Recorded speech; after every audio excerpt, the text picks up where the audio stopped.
Dios te bendiga, amado, amada. Te saludo con la paz del Señor. Hoy vamos a seguir con el libro de Jueces. Vamos a estar viendo el tema número 3. Estamos conociendo más sobre la historia de los jueces que son para nuestro ejemplo. Algunos buenos y otros malos ejemplos. Y vamos a ver el inicio de los primeros jueces. Sabemos que en este libro fueron Otoniel y Ahod, ¿sí? Para comenzar vamos a orar, ¿qué les parece? Te pedimos, Señor, en el nombre de Jesús, que nos bendigas en este momento, que nos des entendimiento y tu Espíritu Santo nos dé iluminación para poder entender tu voluntad para nuestra vida, porque todos los ejemplos que nos has dado en tu palabra son para que nosotros tengamos paciencia, consuelo, fortaleza y también la esperanza puesta solamente en Cristo. No en nuestros propios méritos, no en lo que podamos hacer para ti, sino por la fe que es en Cristo Jesús.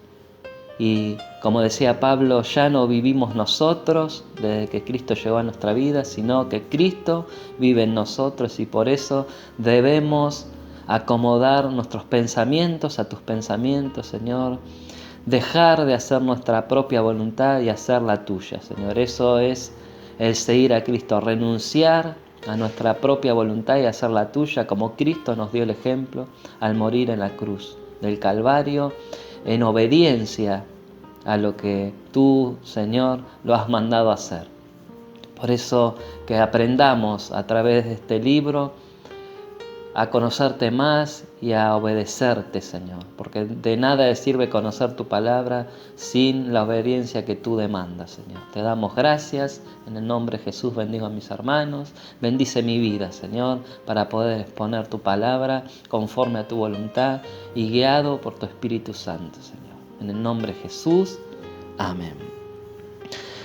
Para comenzar vamos a leer Jueces 17, si me querés acompañar. Versículo 6. ¿Por qué hacemos énfasis, en ese versículo?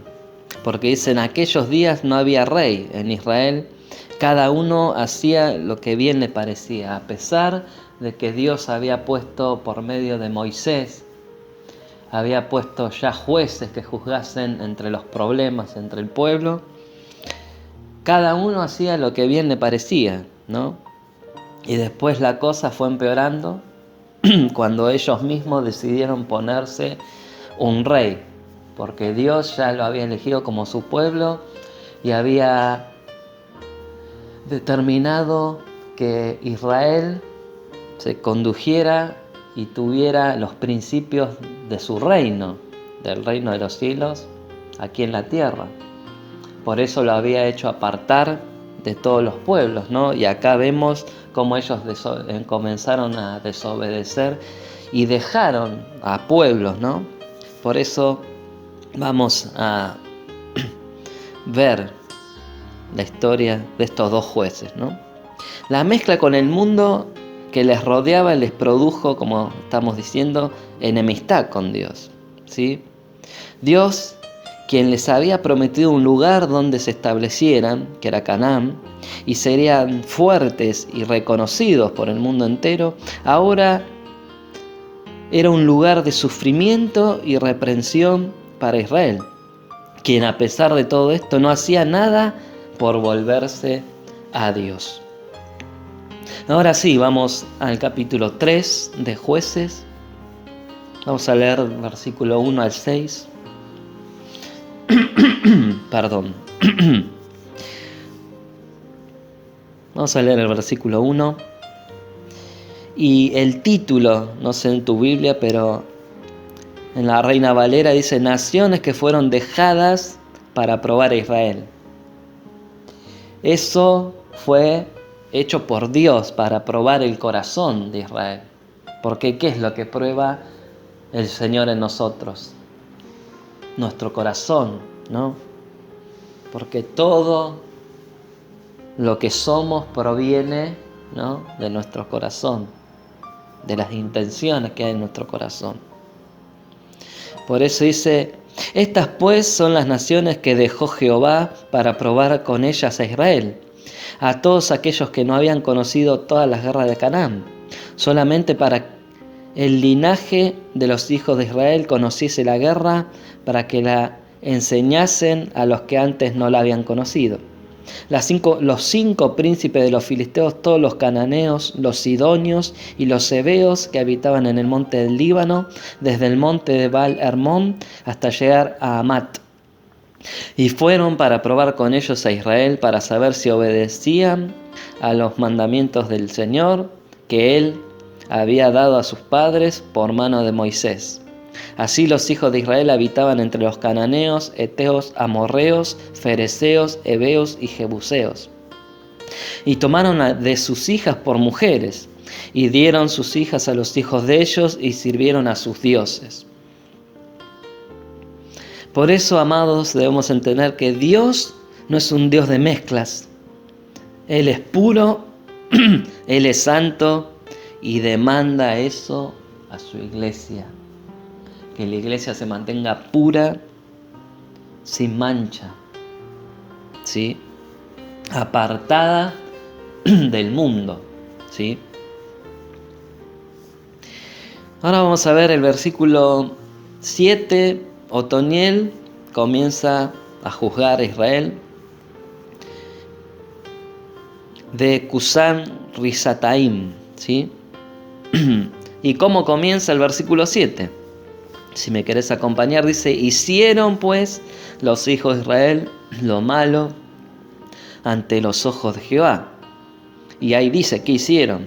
Y olvidaron a Jehová su Dios, y sirvieron a los baales y a las imágenes de acera. Y la ira de Jehová se encendió contra Israel, y los vendió en manos de Cusán Risataim, rey de Mesopotamia. Y sirvieron los hijos de Israel a Cusán Risataim 8 años. Entonces clamaron los hijos de Israel a Jehová, y Jehová levantó un libertador a los hijos de Israel, y los libró, esto es, a Otoniel, hijo de Cenaz, ¿sí?, que significa fuerza de Dios el nombre. Mi fuerza está en Dios. Fue quien tomó a la hija de Caleb, porque fue a pelear contra Kiriat Seferem en Jueces 1, ya lo vimos, ¿sí? Hermano menor de Caleb era, ¿sí? Y el Espíritu de Jehová vino sobre él. Esto es la primera vez, amado, amada, que se menciona en este libro, que el Espíritu Santo está en alguien para usarle y cumplir el plan de Dios. Es solo en una persona, no como hoy en día, ¿sí?, bajo la gracia. No era una constante, ¿sí?, que el Espíritu Santo estaba, sino era único, era para un motivo, ¿sí? ¿Se entiende? Era para un motivo determinado. Y juzgó a Israel y salió a la batalla, y Jehová entregó en su mano a Cusán Risataim, rey de Siria, y prevaleció su mano contra Cusán Risataim, y reposó la tierra 40 años. Y murió Otoniel, hijo de Cenaz. Mientras el juez vivía, vemos en Jueces, en todo el libro, la tierra reposaba. Había paz en la tierra a pesar de la lucha, ¿sí?, que estaba dentro de la nación, porque ellos se apropiaron del pecado, ¿sí? Resultaba más sencillo vencer a sus enemigos de fuera que expiar el propio pecado dentro de ellos, ¿se entiende? Porque ellos se corrompieron por las otras naciones, ¿sí?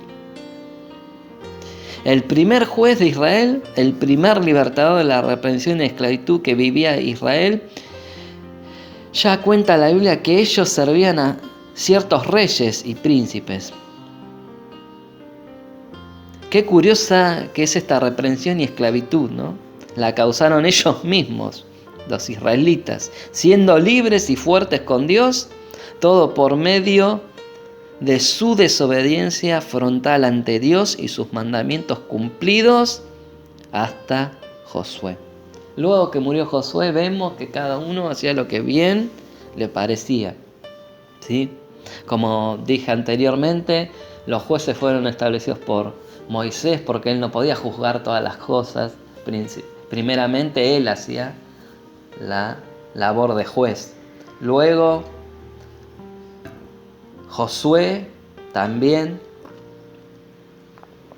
hizo el trabajo de juez, entre juzgar los problemas, además de esos que ya estaban puestos para juzgar los problemas pequeños, ¿sí? Pero ahora ya había muerto Josué y vemos que el pueblo hacía lo que bien le parecía. Volvieron, dice el versículo 12, si me querés acompañar, del capítulo 3 de Jueces, de Israel a hacer lo malo ante los ojos de Jehová. Y Jehová fortaleció a Egipto. A Eglón, rey de Moab, contra Israel, por cuanto había hecho lo malo ante los ojos de Jehová. Moab significa hijo del padre. Es el pueblo que desciende de Lot. ¿Se acuerdan quién era Lot? El sobrino de Abraham. Con su hija, que lo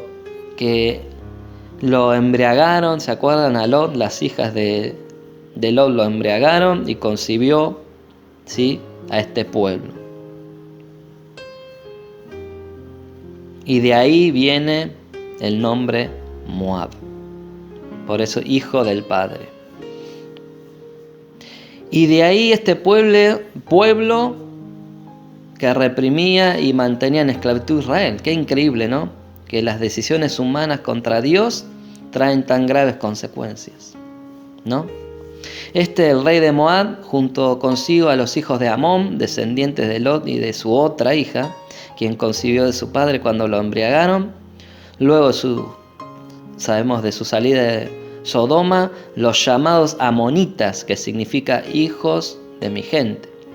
Y de Amalek, descendientes de Saúl, hijo de Isaac, quien se casó con mujeres cananitas, desobedeciendo a la voluntad y ordenanza de Dios, y despreciando su primogenitura, de la cual vendría el Mesías, ¿sí? Y vino e hirió a Israel y tomó la ciudad de las palmeras. Usted, amado, amada, puede tener muchos enemigos en la vida, el mundo, ¿no?, vicios, sus propios pecados, concupiscencias, hasta alguien que le haga la vida imposible.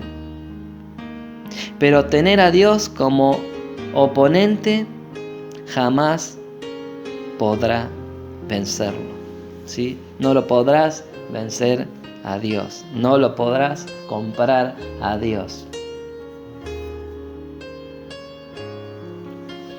Este es el problema de la rebeldía, que muchos no detectan.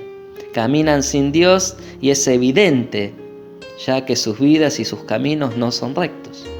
El mayor ejemplo es Jonás, quien recibió un llamado de Dios, debía predicarle a la gente de Nínive, y decidió ir en contra de Dios, tomando un transporte lejos de donde Dios le mandó. Y en medio del mar se levantó una tormenta. Dios fue el autor de esta tormenta, porque Jonás estaba rebelde, ¿sí? Dice la Biblia que los marineros estaban en el barco, estaban atemorizados, ¿sí?, y con miedo con la tormenta. Vamos a verlo, vamos a leer Jonás. Acompáñame.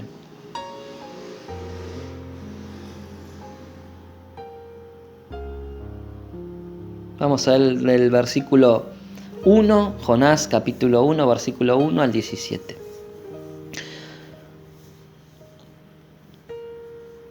Vino pues palabra de Jehová a Jonás, hijo de Amitai, diciendo: levántate y ve a Nínive, aquella gran ciudad, y pregona contra ella, porque ha subido su maldad delante de mí.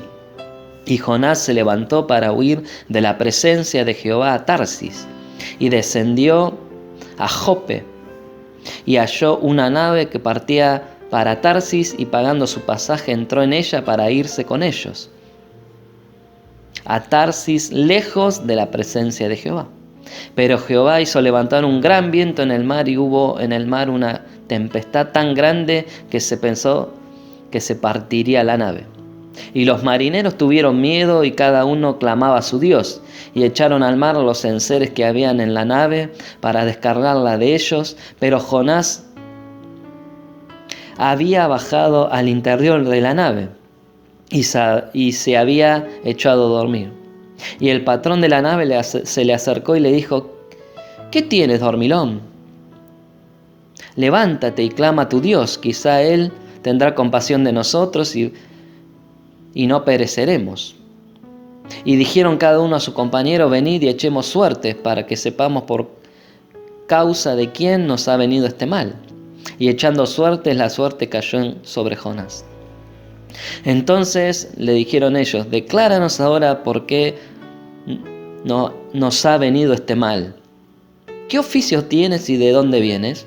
¿Cuál es tu tierra y de qué pueblo eres? Le empezaron a preguntar, ¿no? Y él le respondió: soy hebreo y temo a Jehová, Dios de los cielos, que hizo el mar y la tierra.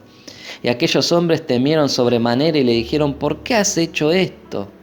Porque ellos sabían que huía de la presencia de Jehová, pues él se lo había declarado. Y le dijeron: ¿qué haremos contigo para que el mar se nos aquiete? Porque el mar se había embravecido más y más. Pregunta, ¿no? ¿Qué culpa tenían los tripulantes del barco? Ninguna, ¿no? Jonás era el problema. Como vemos que muchas veces perjudicamos a nuestras familias, perjudicamos a la iglesia por nuestros propios pecados, desobediencia y rebeldía, ¿no? Él le respondió: tomadme y echadme al mar, y el mar se os aquietará, porque yo sé que por mi causa ha venido esta gran tempestad sobre vosotros. Él, Jonás, era el causante de todo este tremendo evento. Y aquellos hombres trabajaron para hacer volver la nave a tierra, mas no pudieron. Vemos que ellos no querían echar a Jonás al mar. Preferían salvarse todos, pero no estaban lidiando contra una persona, sino contra Dios mismo. Porque el mar se iba embraveciendo más y más contra ellos. Entonces clamaron a Jehová y dijeron: te rogamos ahora, Jehová, que no perezcamos nosotros por la vida de este hombre, ni pongas sobre nosotros la sangre inocente, porque tú, Jehová, has hecho como has querido. Y tomaron a Jonás y lo echaron al mar, y el mar se aquietó de su furor.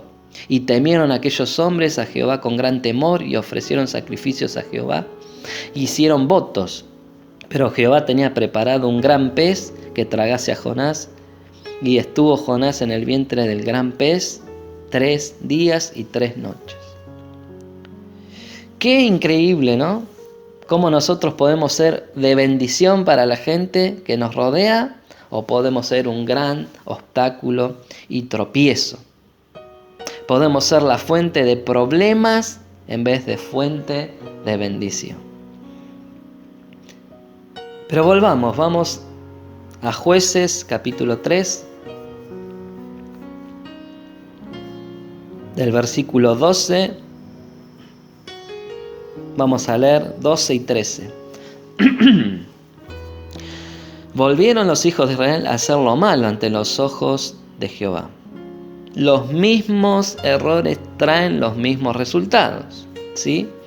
Y Jehová fortaleció a Eglón, rey de Moab, contra Israel por cuanto habían hecho lo malo ante los ojos de Jehová. El rey de Moab, juntó consigo a los hijos de Amón, como habíamos dicho, y de Amalek, y vino e hirió a Israel y tomó la ciudad de las palmeras. Vamos a ver cuál era la ciudad de las palmeras. Vamos a ver Deuteronomios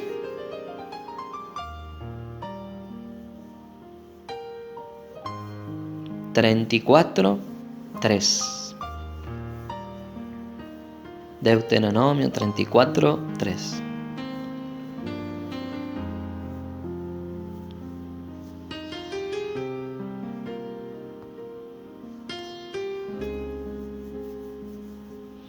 El Negev está diciendo las ciudades, ¿no? Y la llanura, la vega de Jericó, ciudad de las palmeras, hasta Zoar, ¿sí? Así que era de Jericó. La ciudad de las palmeras era Jericó, donde Josué, ¿no?,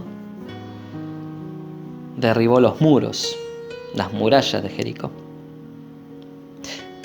Debemos entender, amados, Dios da y Dios nos quita.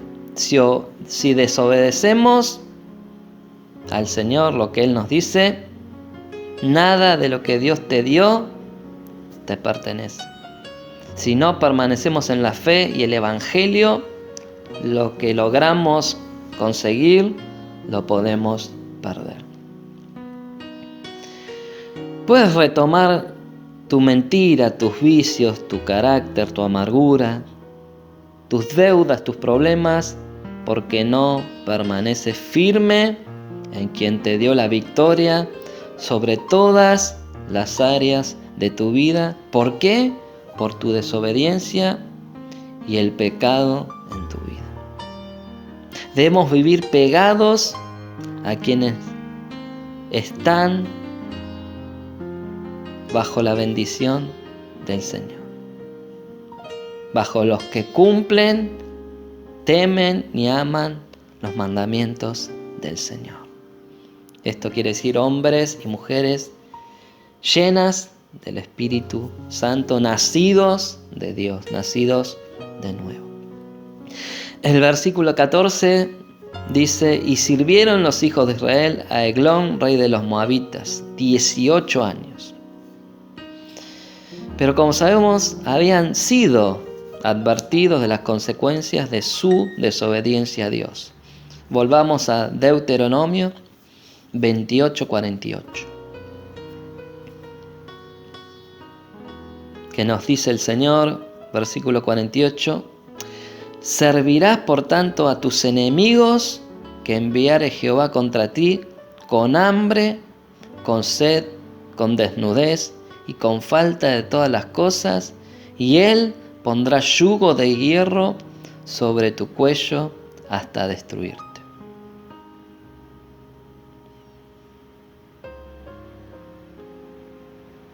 Y vemos que ellos estaban en esta situación, estaban sirviendo al enemigo, eran esclavos y estaban en opresión por no cumplir lo que el Señor le había mandado.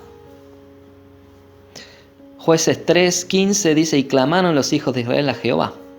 Aquí comienza el cambio, ¿no? El clamor a Dios. Comenzaron a volverse a Dios, comenzaron a reconocer que el Dios de Israel era el único que los podría salvar y rescatar. ¿Y qué hizo el Señor? El Señor les levantó un libertador. El Señor escuchó el clamor de su pueblo, que llevaba 18 años como esclavo, y les respondió. Ahod, unión, unidad, todos unidos en un clamor, todos a una fuerza unida, debemos aprender, ¿sí?, la unidad. Ahod, hijo de Gera, benjamita, el cual era zurdo, ¿sí? Era diferente, no era como el común de los israelitas, era parte de una minoría, ¿sí? Dios puede usar a los que son diferentes, ¿sí? Dios usa a personas diferentes, únicas, no mira la condición económica, ni la edad, ni los rasgos físicos. Dios usa al que Él quiere y ve su corazón y la humildad de esta persona delante de su presencia. Y los hijos de Israel enviaron con él un presente a Eglón, rey de Moab, ¿sí? Israel envió un tributo al rey, era dinero, ¿sí? Lo mismo que ellos quisieron hacer, era lo que hacían ahora ellos, ¿sí? ¿Se acuerdan que Israel quería tener como tributarios a los demás pueblos? Estaban enviando su tributo obligado a este hombre, ¿sí? Tomó la autoridad no siendo enviado a esto, sino que él envió, que tendría la oportunidad de terminar con esta esclavitud. Y Ahod se había hecho un puñal de 2 filos, de 1 codo de largo, y se los ciñó debajo de sus vestidos a su lado derecho. Probablemente era la única oportunidad que tendría de hacerlo. Probablemente pensó y decía que era su oportunidad de estar ante el rey cara a cara, que Dios, diría él, me ayude para que podamos ser libres, ¿sí? Libres. Pase lo que pase, estaría dentro de su corazón, ¿no?, de Ahod, hacer algo. El pastor Chuy Olivares dijo: usted tendrá muchas oportunidades en la vida para comprarse ropa, cambiar de auto, viajar, pero en la vida solo tendrá una oportunidad para decidir servir a Dios, ¿sí? Porque la vida es solo una y debemos decidir vivir para Dios o de lo contrario para el mundo. Muchos dicen que darían cualquier cosa para que su familia asista a la iglesia, que conocieran a Cristo, pero no hacen nada. No los invitamos, no damos buen testimonio, no mostramos a Cristo en nuestra vida y perdemos oportunidades en vez de buscar hablar de Cristo a nuestros familiares. Versículo 17. Y entregó el presente, el dinero del tributo de todo Israel. No era poca cantidad. A Eglón, rey de Moab, y en Eglón, hombre muy grueso. Era muy gordo, quiere decir. El 18 dice: y luego que hubo entregado el presente, despidió a la gente que lo había traído. El rey recibió el dinero sin interés de nada más y los mandó de regreso a sus tierras, ¿sí? Mas él, Ahod, se volvió de los ídolos que estaban en Gilgal. Cuando llegó al sector donde estaban los ídolos de piedra, se regresó.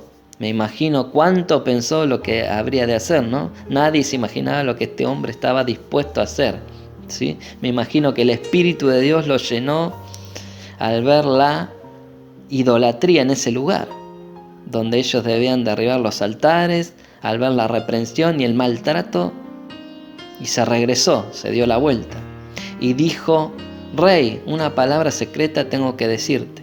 Él entonces dijo: calla. Y salieron de delante de él todos los que con él estaban.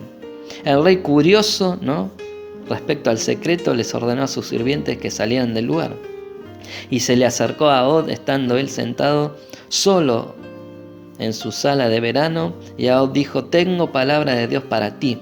Él entonces se levantó de la silla, entonces alargó a Ahod su mano izquierda y tomó el puñal de su lado derecho. Tenía el puñal amarrado en su muslo derecho aproximadamente 50 centímetros. No lo mostró a nadie, no lo presumió, ni contó a nadie lo que haría. Solo lo tenía listo y preparado para actuar. Y se lo metió por el vientre, de tal manera que la empuñadura entró también tras la hoja, y la gordura cubrió la hoja, porque no sacó el puñal de su vientre. Fue tan fuerte y profunda la herida que no pudo sacar el puñal del estómago del rey. Y salió el estiércol, quiere decir se le vaciaron los intestinos, y salió al corredor y cerró tras sí las puertas de la sala y las aseguró con el cerrojo. Cuando él hubo salido, vinieron los siervos del rey, los cuales, viendo las puertas de la sala cerradas, dijeron: sin duda, él cubre sus pies en la sala de verano. Pensaron que el rey estaba usando la letrina dentro del cuarto, y habiendo esperado hasta estar confusos porque él no abría las puertas de su sala, tomaron la llave y abrieron, y aquí que su señor caído en la tierra muerto.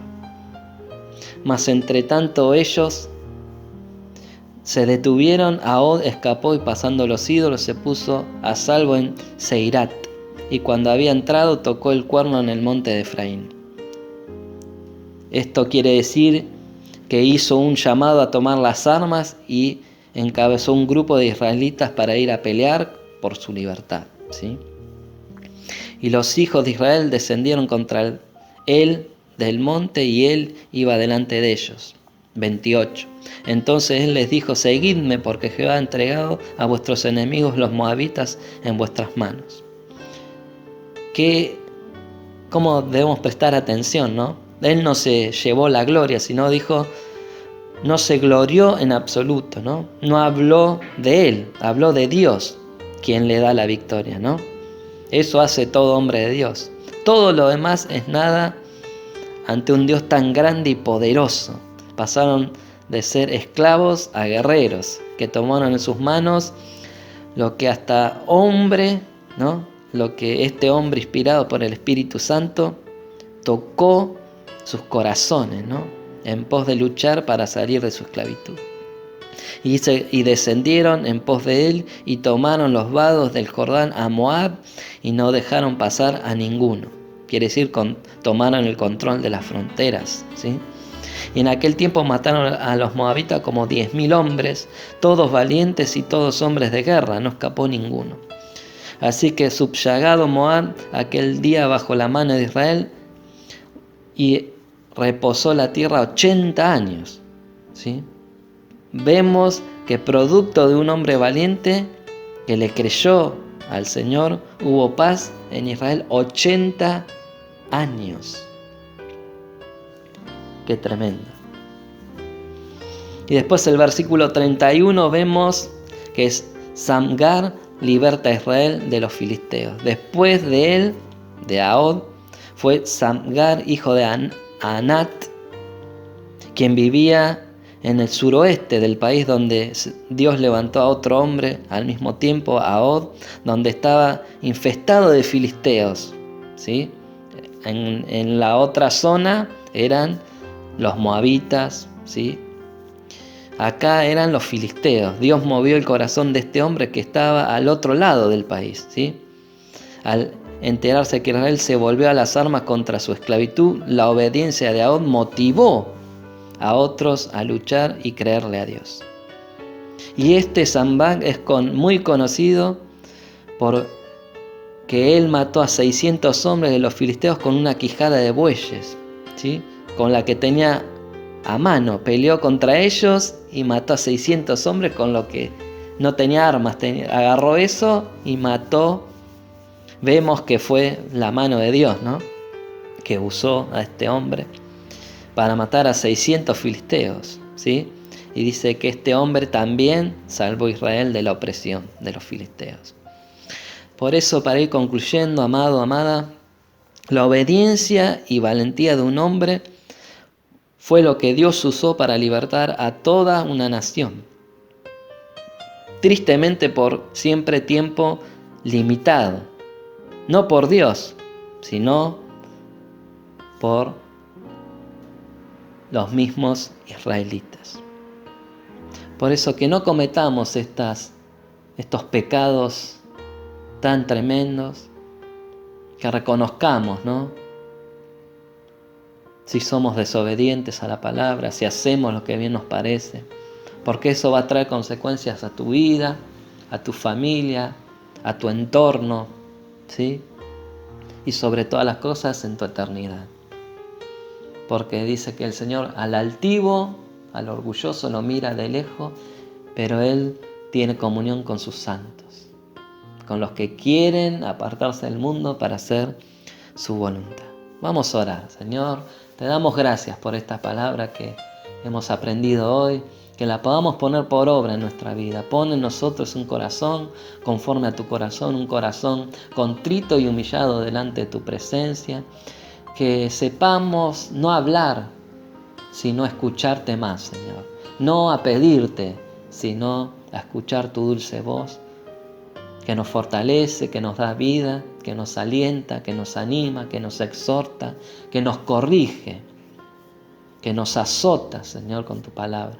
Porque muchas veces no nos gusta, porque nos reprende, porque nos muestra, nos desnuda, muestra nuestros propios pecados, nuestras propias concupiscencias, pero sabemos que solamente lo venceremos al pecado que nos asedia con tu palabra, al decidir hacer tu voluntad y obedecerte, Señor.